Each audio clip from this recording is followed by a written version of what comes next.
G'day ladies and gents, and welcome back to War Thunder with Mags, and welcome to the 1.67 dev server. So today we'll be taking a look at the ground forces, at least the ones I was able to get on film. Unfortunately I caught onto the dev server rather late, so I wasn't able to get all of the vehicles. And also some of the vehicles were not available. For example, as you can see here in the Russian tree, one of the vehicles I very much wanted to take a look at was the IS-6, the new Rank 4 Premium. But unfortunately, it wasn't present for viewing. Anyways, let's move on to our first. So, starting off in the American tree, we have the M8. This is a Rank 1 battle rating 2.7 tank with a 75mm M2 howitzer. This is an incredibly short-barreled gun with an incredibly low velocity, as I'll show in a second. Now, in terms of this tank, this is just an M8. There's nothing actually particularly interesting or that you haven't already seen with the hull. 28mm at the front of the hull at its sickest point, 28 to the sides, 25 to the rear. Turrets 38 on the front with 25 to the sides and rear. Module layout is pretty standard. Both of the ammunition types that are available for the tank are fully unlocked from the word go. And these ammo types include the 6.3 kilogram M48 high explosive shell. This shell has 10mm of penetration across the board, and the M66 heat shell, again 6 kilograms, but with 89mm of penetration at maximum across the board on optimal angle. Now my first thought upon seeing this tank was it would be a fun little low-level derp gun. However, even a direct hit to the side of the turret with the standard HE shell wasn't enough to do any damage to the first target in the test arena. To actually do any damage, I had to try and find weak spots in the side of the hull itself, and even then the HE proved ineffective. Thankfully, the heat shell was vastly more effective, and probably should be the standard shell for this tank, with its 89mm of penetration being sufficient to get through the armour of pretty much any vehicle that it is going to face within its selected battle rating. Now as you can see, it took a little bit to get the aiming of this tank into place. This howitzer is very short, the shell velocities are incredibly low. The heat shell itself only moves at 304 meters per second, making it one of the lowest velocity shells in the game. So a surprisingly large amount of elevation is actually required in order to be able to get those shots more than a couple of hundred meters away. Thankfully, with a reload time of only 4.3 seconds, not including cruise skills, it's pretty quick to get another shell in should you actually miss. Now again, there's not a great deal to say about the hull itself. You know the hull of the M8. It'll do 64 kilometers an hour if you can find a flat enough and hard enough terrain to do it on, otherwise it cruises around quite comfortably about 40. Hull traverse is acceptable, it's an M8, it's pretty mobile on the ground. The big restriction on this particular tank is the turret rotational speed. It's only 3.6 degrees per second, it turns very slowly, so you're going to need to twist that hull in order to get the gun around a target if you want to get the gun on target with any reasonable manner of speed. So that's really all there is to say about this particular tank. Moving on. So next up, sitting directly below the T26E1, a tank that I wasn't actually able to test drive because I don't have the previous tank unlocked, this is the T34. The T34 is a Rank 4 battle rating 6.7 heavy tank of the US line, 120mm T53 cannon with 34 shots. It also has a couple of 12.7s for you to mark your targets or cut down trees with. Turret rotational speed is 10.7 degrees per second with negative 10 degrees of gun depression plus 15 degrees of gun elevation, and a just short of 20-second reloading time before cruise skills. Now you may be thinking to yourself, this thing is almost identical to the T29, right? And for the most part, yes, excluding the gun. The gun on the T34, as I mentioned, is 120mm as opposed to 105 on the T29, and we'll come to that in a moment, but for the most part the tanks are identical. Hull-wise, 102mm on the front, 76 on the sides and 51 on the rear, they're exactly the same base hull. The turret is slightly different, however. Both turrets feature 203mm on the front and 127mm on the sides. However, the main weak point in the turret of the T29 was the rear of the turret at only 102mm. On the T34, it is at 203mm, making the back of the turret much more difficult to actually get through. This is going to cover up at least one of those weak points. Now the T34 is slightly higher overall at 65 tonnes over 64, but it makes up for it by having a 716 horsepower engine rather than a 681, so it gets around at a respectable 33 kilometers an hour on good terrain, where the T29 does 35. Besides that, the rest of the stats are the same overall, however. Now with a different gun comes different ammunition, and the T34 comes with two types, both unlocked by default.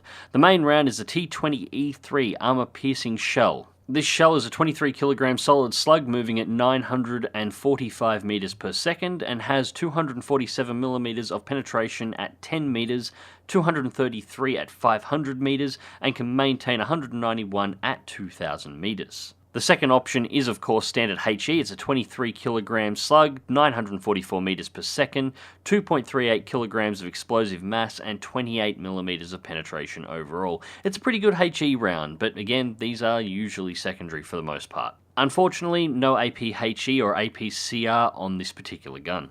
Next up, it's time for another derp cannon, and this time in the hands of Germany. This is the Sturmpanzer II, rank 1, battle rating 2.3, with a 150mm SIG-33 heavy infantry gun. And this thing is a barrel of laughs. 3.6 degrees turret rotational speed, -4 degrees depression over 60 degrees of elevation. That makes sense, this thing is effectively an artillery piece. Reload time is a little under 20 seconds with a skilled crew. 35mm of armour on the hull, 30 on the turret, which is really only a shielded plate, 15 to the sides and 15 to the rear. Now, as you can see, the layout inside of this vehicle is rather interesting, with the shells actually being mounted incredibly high. Whether or not it makes this thing incredibly easy to ammo rack or not, I'm not entirely sure, but those are some big shells and they're going to be pretty hard to miss. It weighs 15.9 tons, 137 horsepower engine, will do 45 kilometers an hour on good terrain. Of course, there isn't a single person watching this video who gives the slightest shit in regards to what actual speed this thing goes at. It is the derpiest looking machine you'll ever encounter, and that's really what people have the question of. How hard does this thing derp? Well, unsurprisingly, pretty hard. The tank comes with two shell types, both of them again unlocked as per default. The first is the JGR-38 high explosive fragmentation shell. This is a 38 kilogram shell moving at 240 meters per second, so this actually knocks off the M3 as the lowest velocity shell I've seen in the game. Now this contains 8.6 kilograms of equivalent explosive and has a 60mm penetration value. This thing's explosive penetrates harder than some of the tanks in the same battle rating's actual AP round can penetrate. But of course, sometimes lobbing a 35 kilo bomb at somebody at terminal velocity is not going to get the job done, so enter the JGR-39 HIA round. This is a high explosive anti-tank shell or heat round. It's 25 kilograms, again moves at 240 meters per second with a 5.32 kilogram TNT equivalent. This one carries 185 millimeters of penetration and can still penetrate 92 millimeters even at an extreme 30-degree angle at any range. The Sturmpanzer II can pretty much penetrate any tank that it can meet from any angle that it can fire at any range that it could encounter it at, providing it can get enough gun elevation to lob the shell the required distance to be able to hit the target. Of course, the tank is with its weaknesses. It's open-topped, it has virtually no armour, and as you saw there a few moments ago, the gun doesn't have a lot of movement in it to begin with, but it has only about 5 degrees traverse to the left with about 15 degrees traverse to the right, so a lot of hull turning is going to be required. And then of course there is the massive ammo rack that actually sits higher than the entire tank. Still, this will be a fantastically fun low-level KV2. So next up we have baby's first Leopard. This is the RU-251. This is a rank 4 battle rating 6.7 tank with a 90mm BK-90 cannon with 61 shots. Also carries a couple of 7.62mm machine guns for backups. Turret rotation speed is 14.3 degrees, however there is a restriction on this tank's turret. It cannot turn the gun behind itself. The elevated platform at the rear prevents that. -9 degrees of gun depression, so it's a little bit short there, but plus 20 degrees of elevation with a reload time of 9.8 seconds. Now armour-wise, this thing is abysmal. Only 30mm of front hull armour at its thickest point, 20 to the sides and 8 to the rear. 20mm all around at its thickest points on the turret. This thing is very, very, very easy to penetrate, but this is not the kind of tank that's supposed to be shirt-fronting people and taking hits in the first place. This tank's strength is its mobility. It's only 25 tons, has a 442 horsepower engine, and on flat, hard, level terrain will do 80 kilometers per hour. Internally, there's not much to say. It really is just a baby Leopard, complete with compact crew compartment and ammo rack sitting right up the front. So in terms of ammunition options, we have 3 shell types available. The default round, of course, is the Hesh round. The DM502 Hesh round is 11 kilograms, moves at 853 meters per second and carries the equivalent of around 3 kilos worth of TNT. It also has a penetration value of 105 millimeters over pretty much everything. And honestly, I found the Hesh on the test arena to be rather underwhelming. It was fine for popping the baby tanks at the start of the arena, of course, but once I actually got up to tanks around this vehicle's own battle rating, going through the front armor was virtually an impossibility, and I even found some situations where trying to get a reliable penetration on the side armor to be extremely difficult. The second default available shell, of course, is the standard HE round, the M71 shell. It's an 11 kilogram HE shell moving at 823 meters per second with 925 grams of explosive and 13 millimeters of penetration. In all honesty, I can't see any reason to carry this shell. There is nothing that it can do that the Hesh just won't do better, especially considering that Hesh performance has been buffed this patch. And last but not least, we have the shell that this tank was actually designed to fire, the M431 Heat FS shell, high explosive, anti-tank, fin stabilized. This is a 5.8 kilogram shell moving at 1,216 meters per second, carrying 712.64 grams of TNT equivalent. It will penetrate 320 millimeters of armor on the flat, and will still penetrate out to 159 millimeters of armor at 30 degrees. Now, unfortunately, this shell wasn't available in the test arena for demonstration, as it only becomes available once you have purchased the tank. That being said, I've fired enough Heat FS to know that this shell will be absolutely devastating. It's going to be just a powerhouse with that shell loaded in. Now, the thing to remember is this tank is a premium tank, so while Heat FS is extremely expensive, the damage that this vehicle should be able to do with that shell should cover the cost of its own ammunition load, making this thing essentially free to run and just a giant RP generator at 6.7. 320 millimeters of penetration coupled with this thing's speed and maneuverability, it's going to be the nightmare of just about every heavy tank that it could potentially encounter. So, having not got any recordings for the Russians, and skipping the British for just a moment, let's go through to the Japanese. And first up, we have the Type 60 ATM. Yay, the Japanese have an anti-tank guided missile vehicle as well. Can't you just hear the enthusiasm in my voice? So, this thing is armed with the Type 64 MAT ATGM. It has 2 topside launchers and carries 3-on-3 overall with a 12.7mm machine gun and a 7.62mm machine gun as backups. It'll rotate those missiles around at 14.9 degrees per second, negative 10 degrees vertical guidance or depression with 20 degrees of elevation. Once again, you can effectively ignore the fire rate. It's working off the machine guns and not the missiles because that's how the game is programmed. The reload time on the missiles is 10.4 seconds with no crew skills involved. Hull armor is 50mm, 30 to the sides, 30 to the rear. Hull and turret is the same because, well, as you can see, this thing really doesn't have one. It's a really light little vehicle at only 12 tons with a 195 horsepower engine and will get around on the flat on good terrain at about 38 kilometers per hour. And the ATGM it fires is a 16 kilogram missile moving at 85 meters per second, and it has 500 millimeters of penetration at 90 degrees and will still punch through 249 millimeters of armor at 30 degrees. It's an ATGM tank. Next. Oh, and hey look, the Japanese also got a Gepard with a nose job.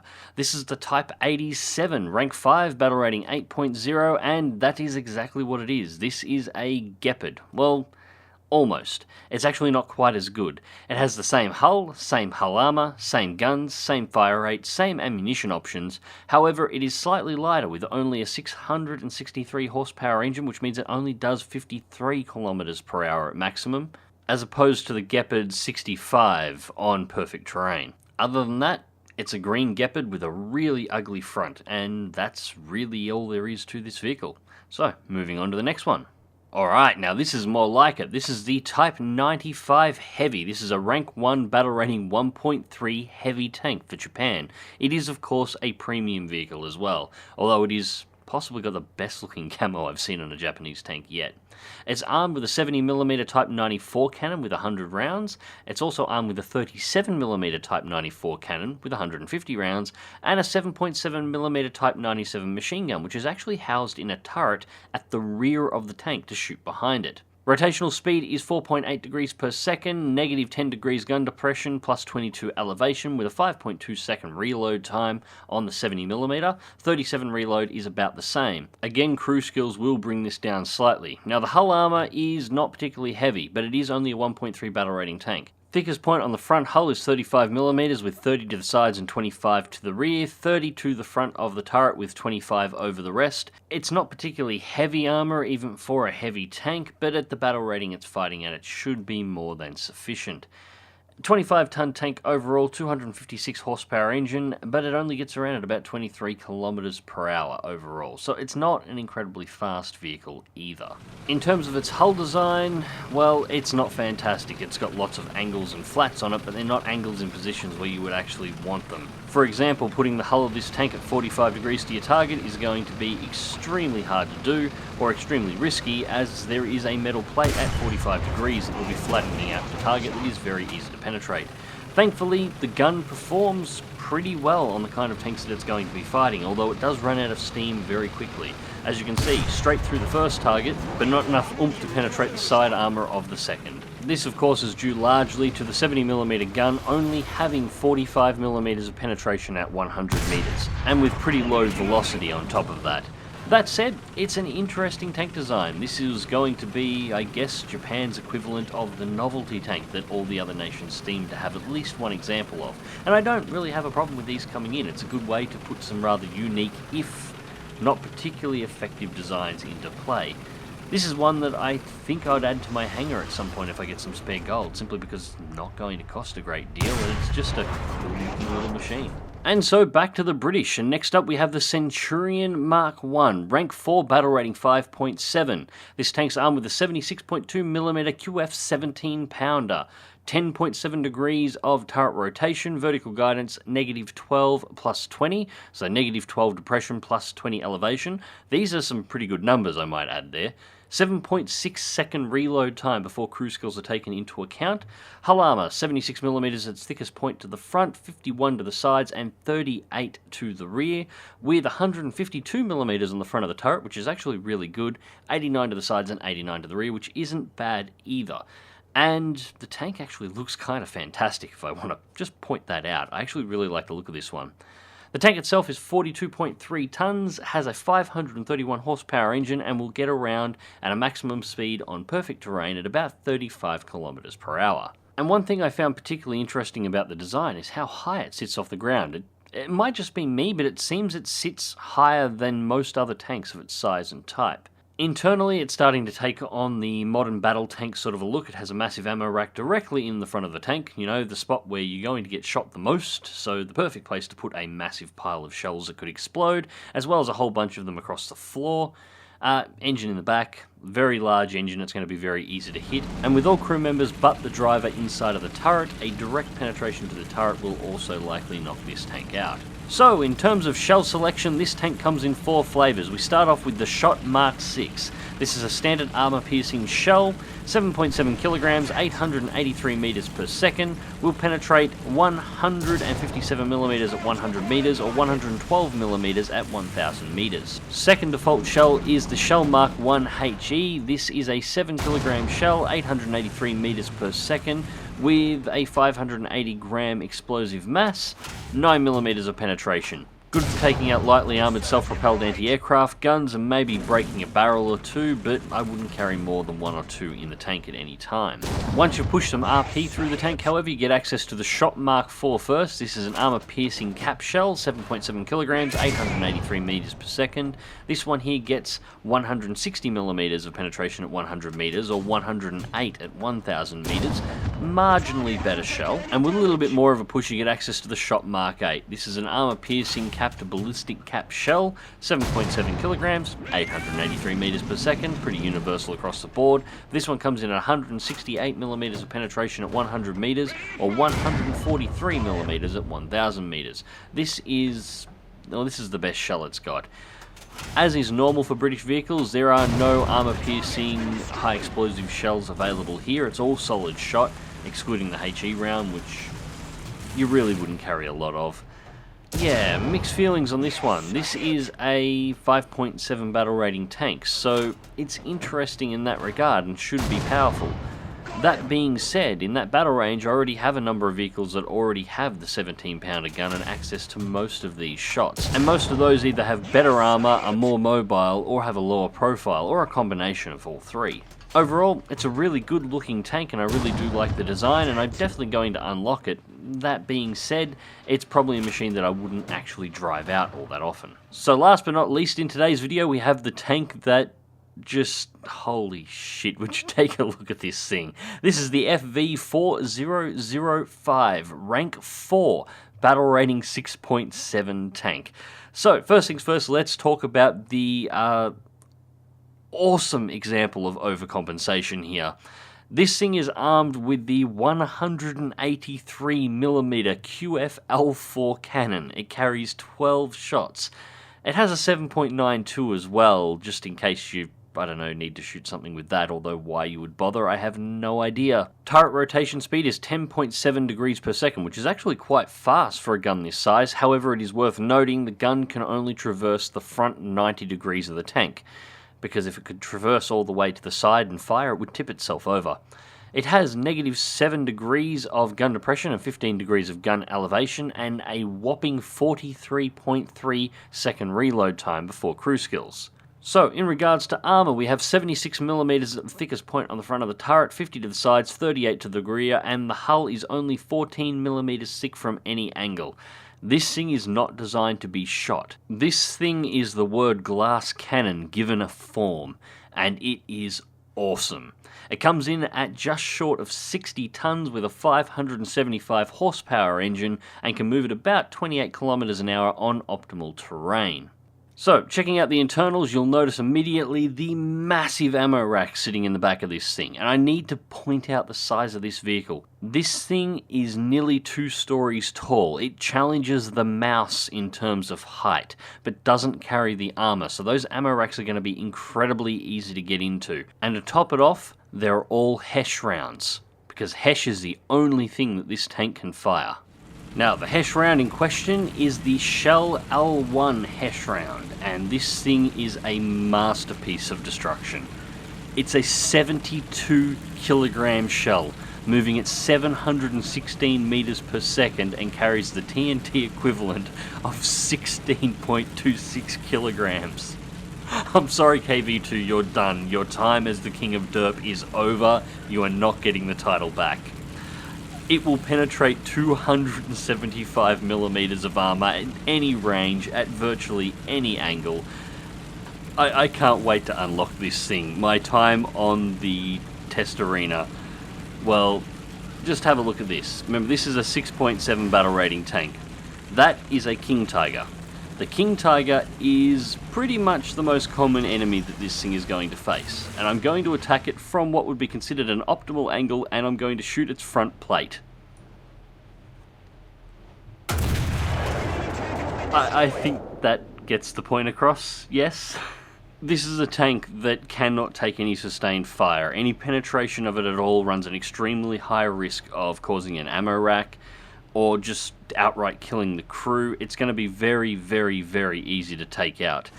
But if you are unlucky enough to drive around a corner in front of this thing, when it has its gun pointed in your direction and it's loaded, it's over. There is nothing in the game that will take a hit from this shell and walk away if that shell gets through the armor. And just to put that point across a little bit further, let's fast forward this just slightly. Alright, so this is a King Tiger. This is one of the largest and most heavily armoured tank destroyers in the game. I can taste the tears of salt and rage that this thing is going to create when it starts firing those guns en masse already. Just holy shit. And with that, ladies and gentlemen, we bring this video to a close, and all hail the new King of Derp. Anyways, ladies and gents, if you liked the video, please click that like button, subscribe if you want to see more and you haven't already, and until next time, drive smart, drive safe, and I'll catch you on the battlefield.